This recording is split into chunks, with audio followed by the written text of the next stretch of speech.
Você sabe a diferença entre departamentalização, descentralização e delegação? Esse é o assunto da aula de hoje. Vamos aos objetivos.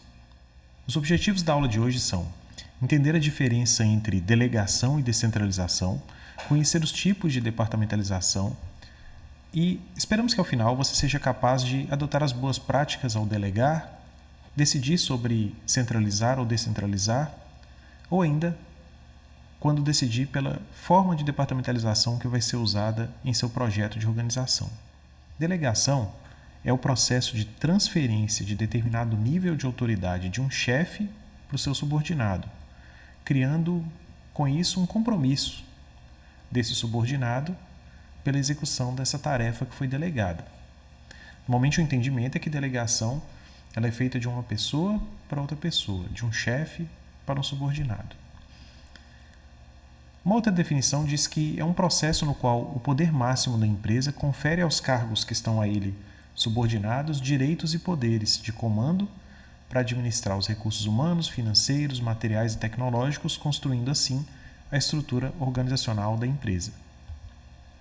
A premissa para que a gente possa delegar é que só dá para delegar autoridade suficiente para que a pessoa realize e alcance os resultados que a gente espera. A autoridade ela precisa ser também proporcional ao nível de responsabilidade. E precisa haver clareza na delegação. A responsabilidade é a atribuição que nós damos a alguém de alguma tarefa que precisa ser feita. E a autoridade tem a ver com o poder de decisão. Então precisa haver um equilíbrio entre essas duas questões. E a delegação ela é importantíssima, né? Ela é importante para que a gente consiga coordenar os trabalhos complexos e abrangentes que são realizados nas empresas. A gente consegue, ao delegar, maior produtividade, alcança-se também adequada amplitude no controle, proporciona e exige melhor planejamento, permite melhor aproveitamento dos recursos e proporciona maior segurança para a empresa. Existem alguns obstáculos, contudo, para a delegação. Do ponto de vista da empresa, às vezes um desafio que vamos encontrar é que o modelo de gestão que foi estabelecido pela empresa pode não privilegiar a atitude de delegação. Pode existir também um nível de controle muito exagerado, levando a medos no processo decisório. E pode existir também barreiras legais, correspondentes às responsabilidades estabelecidas para determinados cargos. Algumas coisas talvez só podem ser feitas pelo presidente, ou, por exemplo, por um determinado coordenador, por um chefe de uma área. Algumas decisões, por exemplo, alguns documentos só podem ser assinados por um contador ou por um profissional que tem uma determinada certificação. Então, isso de fato vai limitar o que pode ser delegado. Bem, do ponto de vista do superior que pretende-se, né, que delegue mais. Então, ele pode ter algumas resistências. Né? Então, pode ser que ele tenha medo de perder poder, tenha medo de perder o cargo e a posição que ele ocupa atualmente. Talvez falta tempo, ele alegue, né, que falta tempo para treinar os subordinados. Um outro desafio talvez seja a falta mesmo de subordinados capacitados e habilitados. Pode também haver um sentimento de autovalorização, né? O chefe ele entende que ele é o único que sabe, que entende daquele assunto, e ele tem dificuldade para delegar. Pode existir, do ponto de vista do chefe, também uma desconfiança da capacidade e da habilidade dos subordinados. O chefe pode gostar de fazer o trabalho do subordinado e ele não quer que outra pessoa faça. Pode existir também uma falta de habilidade de dirigir e de coordenar as atividades, o que, aliás, é muito frequente. Pode existir também da parte do chefe uma dificuldade para identificar tarefas que não exigem a sua atenção direta. Ele tem dificuldade de monitorar. Uma questão também bastante frequente é a mania de perfeição. O chefe tende a julgar que qualquer tarefa que ele faça vai ser mais bem feita do que o que um subordinado faria. E pode existir ainda uma inabilidade para encorajar essa colaboração entre os subordinados. Finalmente, um outro ponto sugerido aqui por Oliveira é a ausência de controles, o que torna os chefes cautelosos quanto à delegação.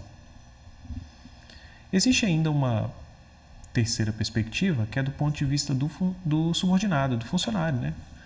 Que eventualmente pode ter medo de assumir novas responsabilidades, pode ter medo de críticas, de falhar. Ele não tem muita confiança, né, na sua própria habilidade. Então, eventualmente, ele pode não se julgar capacitado para a tarefa. Ou ele não tem um bom conhecimento sobre ela, ou faltam informações necessárias e recursos. Um outro ponto também que pode limitar a delegação é o próprio subordinado não ter tempo disponível para novas tarefas. Pode ser que ele tenha preguiça também, acha que é mais fácil perguntar para o chefe do que decidir por si mesmo, falta de repente autonomia. E talvez por experiências anteriores, ou talvez por uma expectativa equivocada, ou mesmo pelo contexto cultural da empresa, pode ser que o subordinado também perceba que ao aceitar aquela atividade que para ele está sendo repassada, existe uma possibilidade dele não ser reconhecido. E isso tem muito a ver com o último ponto, né? Que talvez não tenham incentivos adequados na empresa para que ele se mova na direção de aceitar essas novas responsabilidades, né? Que estão sendo repassadas pelo chefe. Então, tem muitos aspectos, né, que envolvem principalmente questões culturais que precisam ser considerados quando a gente estuda a questão da delegação. Bem, e vamos falar agora de centralização. Centralização é a maior concentração de poder decisório na alta administração de uma empresa. Então, a gente tem algumas vantagens com isso. Primeiro que se a gente centraliza mais, a gente vai delegar menos, né? Então, a tendência é a gente ter um menor número de níveis hierárquicos, ter um melhor uso dos recursos, você talvez menos pessoas fazendo mais coisas, né? Há uma melhor interação administrativa, reconhece que também pode ocorrer uma maior uniformidade dos processos, as decisões estratégicas são também mais rápidas e há maior segurança nas informações. Agora, de uma outra perspectiva, a gente pode descentralizar, e a descentralização vai ser o oposto, né? Uma menor concentração de poder decisório na alta administração de uma empresa, e ele vai sendo mais distribuído, mais delegado para os níveis hierárquicos inferiores.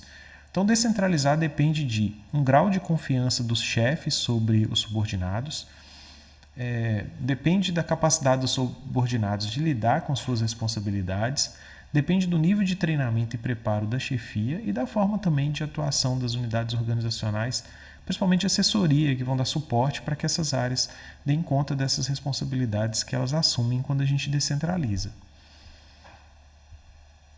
Então, temos vantagens quando a gente descentraliza, são várias.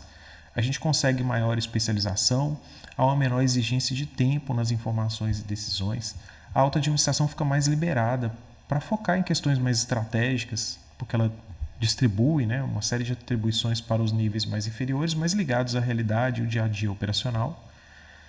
Há uma maior produtividade e qualidade, são definidos melhores objetivos e metas. O desenvolvimento profissional de todo mundo que atua nessas atividades, que recebem essas novas atribuições, amplia-se. E aí você tem a possibilidade de formação de novas lideranças, novos gestores, né? E isso pode ser muito motivador, né? Pode aumentar o nível de participação e de comprometimento da equipe. A empresa pode também conseguir uma resposta mais rápida ao mercado da empresa. Quando aparece alguma demanda que precisa ser resolvida, o gestor não precisa acionar, né? Aquele gestor que está mais no nível operacional não precisa acionar os níveis superiores para tomar uma decisão. Ele mesmo tem aquela autonomia, então ele consegue responder mais rapidamente. Até porque, né, como o próximo ponto menciona aí, as decisões estão mais próximas dos fatos, né? E há também uma redução de conflitos. Há também ainda uma questão interessante, que é uma tendência, é um estímulo a ideias inovadoras. Descentralizar favorece a inovação. Então veja só, a gente mencionou aqui delegação e a gente mencionou centralização e descentralização, mas qual que é a diferença? Descentralização, você deve ter percebido que está mais ligada ao cargo, né? E a delegação está mais ligada à pessoa. Veja que os desafios e os obstáculos que a gente colocou, eles foram voltados muito para a pessoa, né? Do subordinado, do chefe. Já a descentralização tem mais a ver com como a gente projeta a arquitetura, né, da nossa estrutura organizacional, como que a gente pensa os departamentos e os cargos. Então, ao descentralizar, a gente vai ter efeitos, né, em vários níveis hierárquicos, enquanto que a delegação atinge de repente apenas um nível. A abordagem da descentralização é mais formal e da delegação naturalmente é mais informal, já que se dá entre as pessoas. A atuação é menos pessoal também, no que se refere à descentralização, enquanto que na delegação a atuação é mais pessoal. E também a descentralização é mais estável no tempo, enquanto que a delegação é menos estável no tempo. Bem, agora vamos falar sobre departamentalização. Bem, a departamentalização é o agrupamento, de acordo com um critério específico de homogeneidade, das atividades e correspondentes recursos em unidades organizacionais. É uma metodologia que permite construir a estrutura organizacional por meio de critérios técnicos de agrupamento de recursos humanos, financeiros, materiais e tecnológicos, visando atingir os objetivos da empresa. Departamentalização, portanto, tem a ver com a gente definir um critério para a gente criar os departamentos, os setores, os órgãos da empresa e pensar também os cargos que vão funcionar lá dentro. Então, para a gente poder pensar como que a gente vai agrupar essas atividades nos setores, a gente tem que ter um critério. E é a departamentalização que vai nos dar essas referências. E por que a gente departamentaliza, então? Para a gente aproveitar mais a especialização técnica mesmo dos diferentes profissionais, maximizar os recursos disponíveis, permitir melhor controle e coordenação, favorecer a descentralização, integrar melhor ambiente e organização e, com isso, reduzir conflitos. Então, temos 10 tipos de departamentalização. A departamentalização por quantidade, por turno, funcional, territorial por localização geográfica, por produtos ou serviços, por clientes, por processos, por projetos, a matricial e a mista. Vamos comentar cada uma delas. O primeiro tipo de departamentalização, e um tipo clássico, é a departamentalização por quantidade. Por esse critério, criamos um novo departamento a partir da quantidade de subordinados que um determinado gerente ou supervisor ou coordenador consegue monitorar, consegue acompanhar. No exemplo na tela, nós temos uma diretoria de produção que tem 3 gerências a ela subordinada, e para cada uma das gerências a gente observa que nós temos 3 supervisores. Isso porque nessa empresa já identificamos que cada supervisor consegue monitorar o trabalho de 4 subordinados. Então, imaginando que na gerência de estamparia eu contratasse mais 4 subordinados, eu precisaria criar mais uma supervisão. Na departamentalização por turno, que também é um modelo bastante clássico na área de produção, nós vamos criar estruturas organizacionais, departamentos, setores, pelo turno de trabalho. Nesse caso, a gente verifica que abaixo da diretoria de produção nós temos algumas gerências e essas gerências possuem 3 supervisores.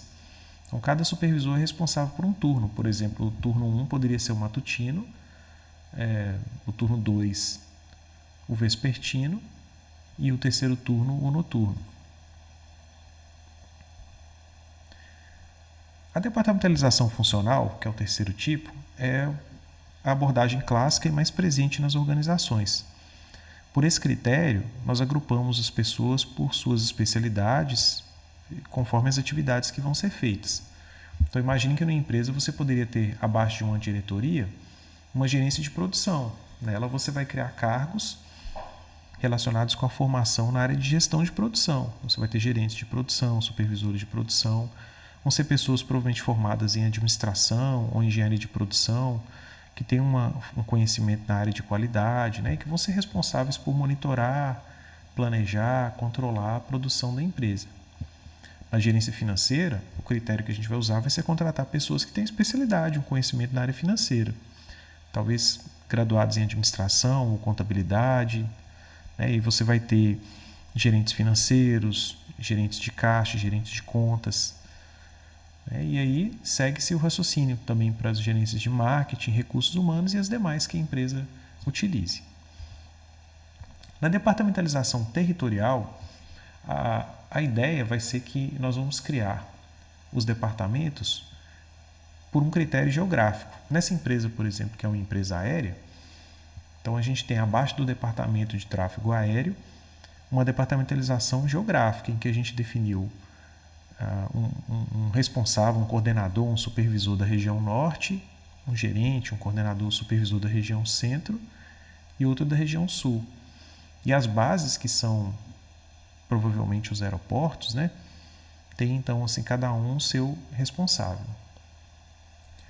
Outra abordagem é a departamentalização por produtos. Por essa, nós criamos os setores, os departamentos, pelo critério de tipos de produtos que são fabricados, provavelmente linhas de produtos, né?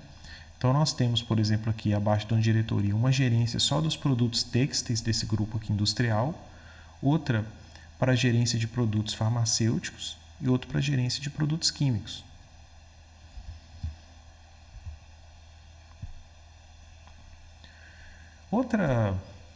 Outro critério de departamentalização é a departamentalização por clientes. Nessa abordagem, muito presente em lojas de departamentos, geralmente abaixo da diretoria comercial ou de vendas, nós vamos criar supervisores para cada um dos espaços daquela loja de departamentos. Então, se você tem uma área lá, que é o departamento de roupas femininas, provavelmente você organizou a loja também, numa seção lá que vende perfumaria, uma outra que talvez venda lingeries e uma terceira que venda os demais artefatos de modas, né? E muito provavelmente você vai ter vendedores que estão responsáveis por aquelas áreas e você precisa monitorar os resultados e acompanhar, né, e distribuir as responsabilidades também ali entre supervisores, gerentes, coordenadores, vendedores. Então, por essa abordagem, você vai fazer isso por tipo de cliente, né, que vai ser atendido por linha, né, como se fosse uma linha de produtos, mas o critério que também tem muito a ver com como até a loja se organiza. Aí você pode imaginar aí as lojas de departamentos mais comuns, mais conhecidas, né? Americanas, C&A, Renner. Bem, uma outra abordagem é a departamentalização por processos. Nessa, muito frequente, inclusive nas áreas ligadas às operações, nós criamos os departamentos, considerando as especialidades também das pessoas, né? Mas pensando nas etapas do processo industrial. Então você tem uma seção, por exemplo, aqui nesse exemplo, em que se faz a preparação. Na sequência do processo produtivo, tem um departamento que é responsável pelo corte, depois um departamento que é responsável pela estamparia, um seguinte que é responsável pela pré-montagem, um outro que é responsável pela montagem e segue-se, né, seguindo aquele fluxo do processo produtivo. Geralmente, quando há um deslocamento de materiais ou quando se envolve a prestação de serviços, com frequência a gente costuma departamentalizar por processo, né? Faz sentido. Bom, a abordagem seguinte é a departamentalização por projetos.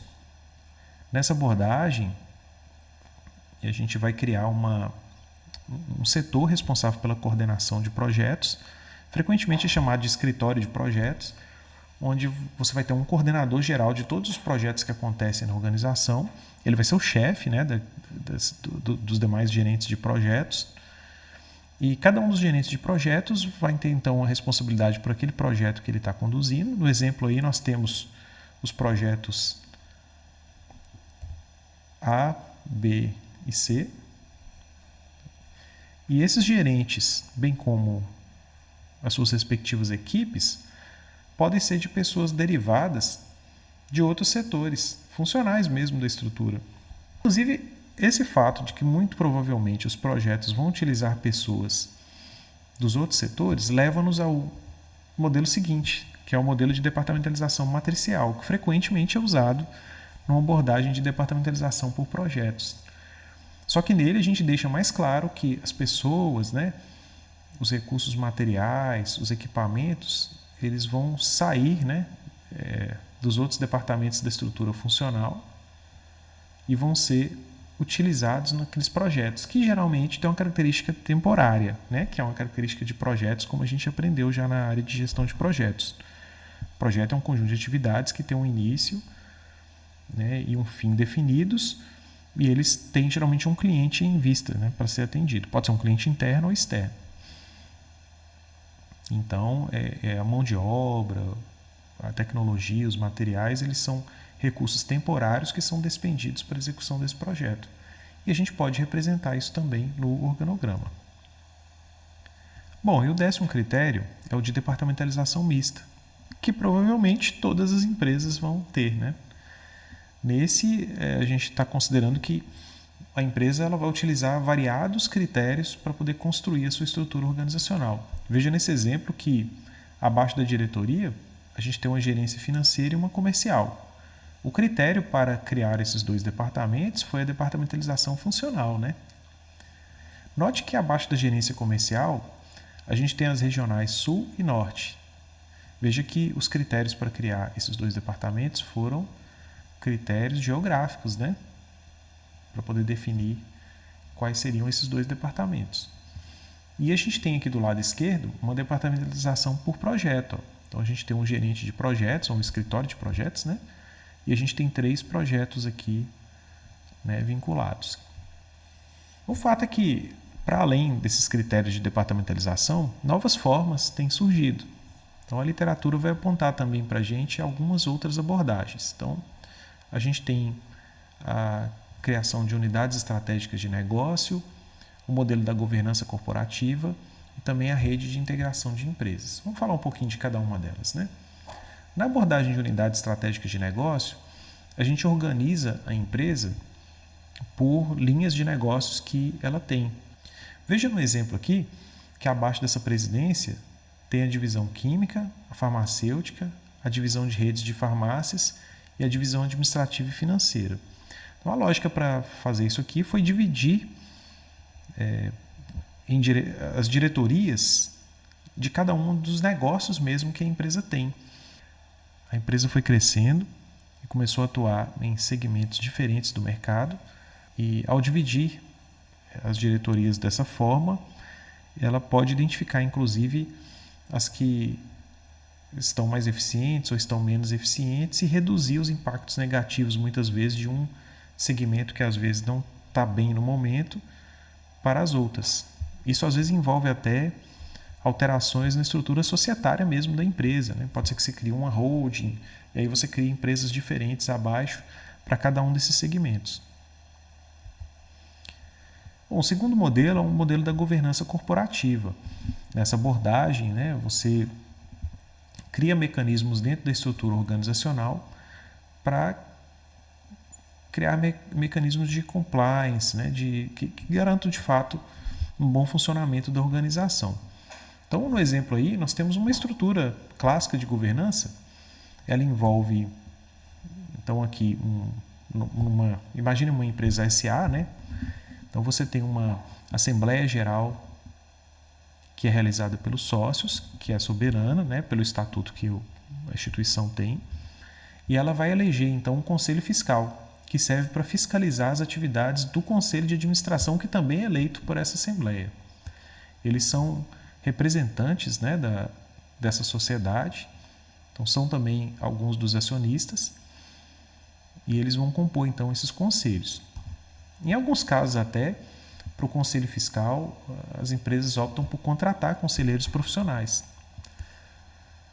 Então veja que você já tem um mecanismo de controle aqui, né? O conselho de administração vai decidir pelos membros da Assembleia, mas tudo que eles decidirem passa pela fiscalização do conselho. Bem, o conselho de administração, então, ele vai contratar o presidente da empresa, o CEO, e muitas vezes vai estabelecer também alguns comitês de fiscalização. Para evitar, né, eventuais fraudes ou falhas, uma auditoria externa pode ser utilizada para fiscalizar as ações do conselho no que se refere às metas ou às definições que são repassadas para a presidência. E a presidência ela precisa prestar contas para o conselho de tudo que é realizado. Então ela também passa por uma auditoria dentro da empresa. Também é um mecanismo de controle. E aí abaixo vem as diretorias. E aí vem todo o restante da estrutura. Veja que você tem vários níveis de controles, né? Desde no nível dos sócios, o conselho fiscal que monitora o conselho de administração, que define as diretrizes e contrata, né, a presidência executiva, que também passa por uma auditoria externa, né, e também uma auditoria interna. Né, tudo que é feito ali, desde o conselho de administração até o que no dia a dia diretores e presidente fazem. Então a ideia da governança corporativa é criar regras para que a gente tenha negócios que funcionem de forma sustentável e ética, né? Uma terceira abordagem é a rede de integração de empresas. Então a gente caminha, né, o Quasi ele visualizou isso na década de 30, mas a gente caminha muito para isso aí.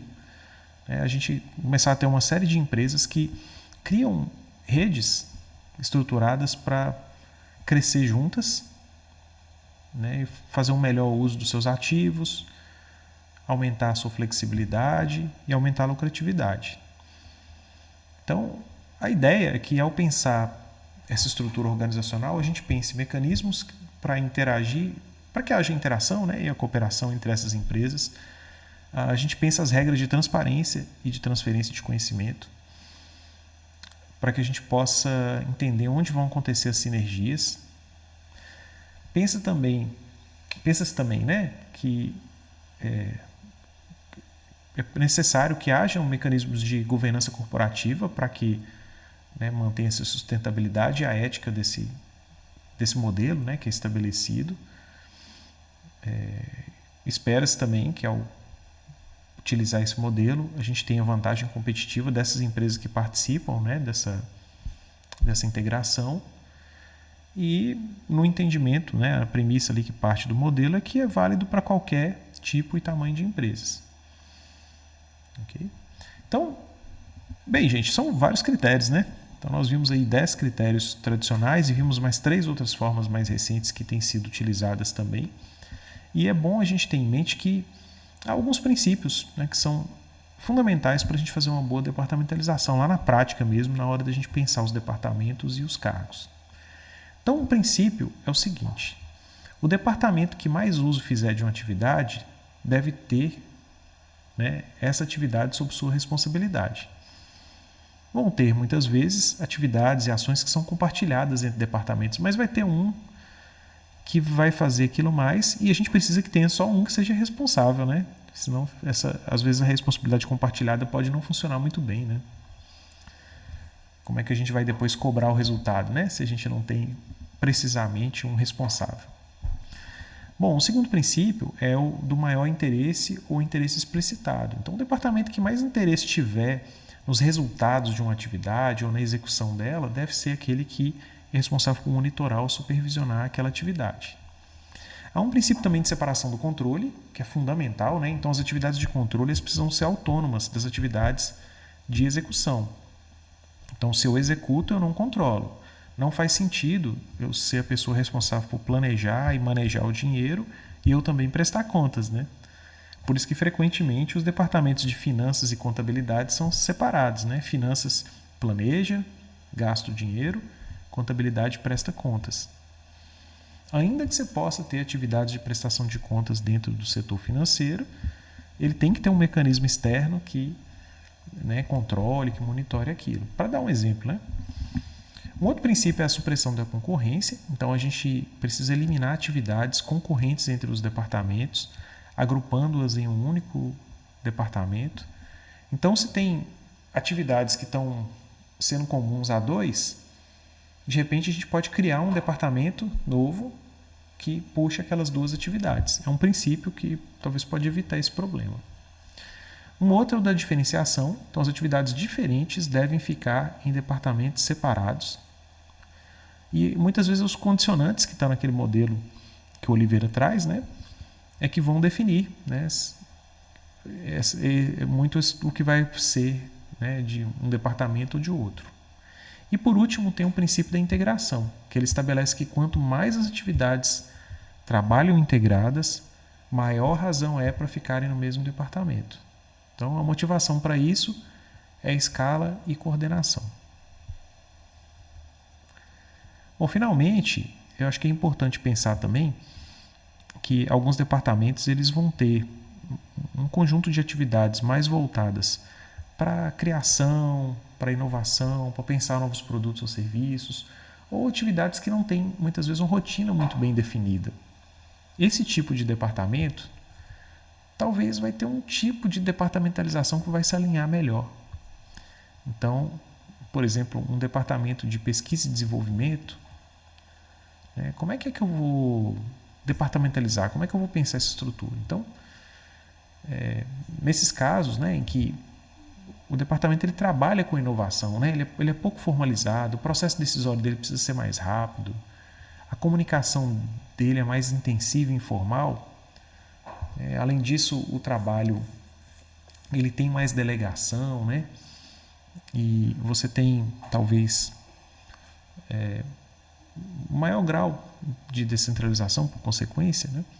Nesses casos você vai ter talvez critérios de departamentalização de projetos ou critérios de departamentalização matricial ou unidade de estratégia de negócio como mais adequados. E aí você vai ver no quadro também, de outro lado, que se o tipo de atividade é mais rotineira, então talvez a departamentalização funcional e por processo seja melhor. Essas características de atividades rotineiras são fáceis de perceber, né? Assim, então tem atividades que são realizadas todos os dias na organização e quanto mais padronizadas elas forem, mais formais, né? Quanto mais repetíveis, né, elas forem, melhor. Por exemplo, você vai registrar um pedido de venda, emitir uma nota fiscal, movimentar um material. Quanto mais a gente padroniza isso aí, mais a gente inclusive consegue automatizar e de repente a gente até consegue reduzir custo. Então é interessante para a organização, né? Muitas vezes a departamentalização funcional ou por processo vai ser mais adequada nesses casos. Muito bem, então ao final nós conseguimos entender com clareza a diferença entre delegar, descentralizar e departamentalizar. Até a próxima!